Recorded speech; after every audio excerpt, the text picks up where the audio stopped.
Foaming at the funnel.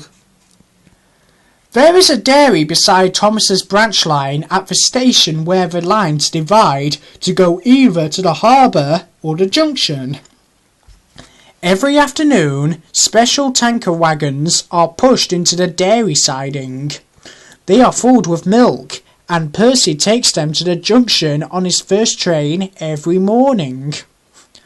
Thomas explained this to Wilbert. There's a hosepipe thing which puts the milk into the tankers, he said. They'll be ready by the time you get there for the first train.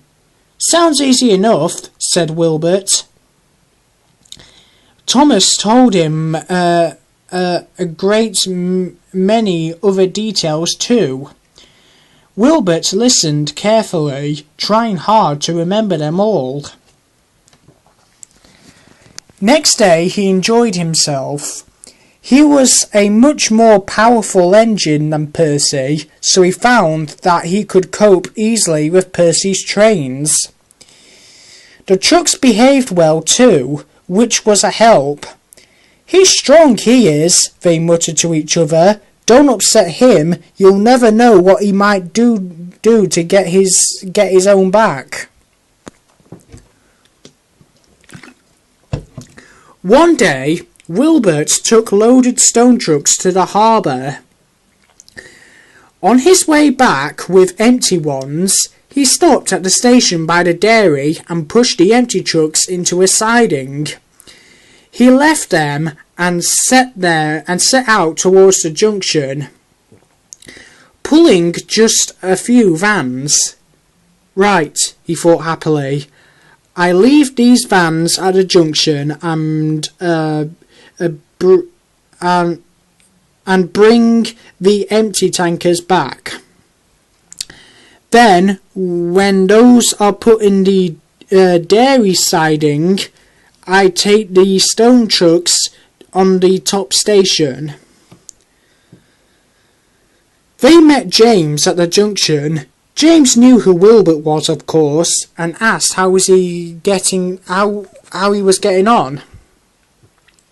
Wilbert chattered excitedly about the jobs he had been given to do that day.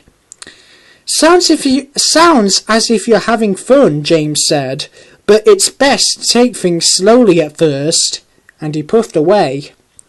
Wilbert continued his journey and reached the dairy station easily, but his fireman was worried about water. We should have filled you up at the junction, he said, but you were busy chatting to James. Never mind, we'll get water here. The tankers were at the end of the train, so all Wilbert had to do was to push them into the dairy siding. Then he drew forward and stopped by the hose pipe. Just in time, said the fireman, and put the hose into Wilbert's tank. As he turned the tap, the driver spoke to him. The fireman went to reply, but when he returned he found that Wilbert had stopped at the wrong hose pipe. His tank was full, but not with water, with milk.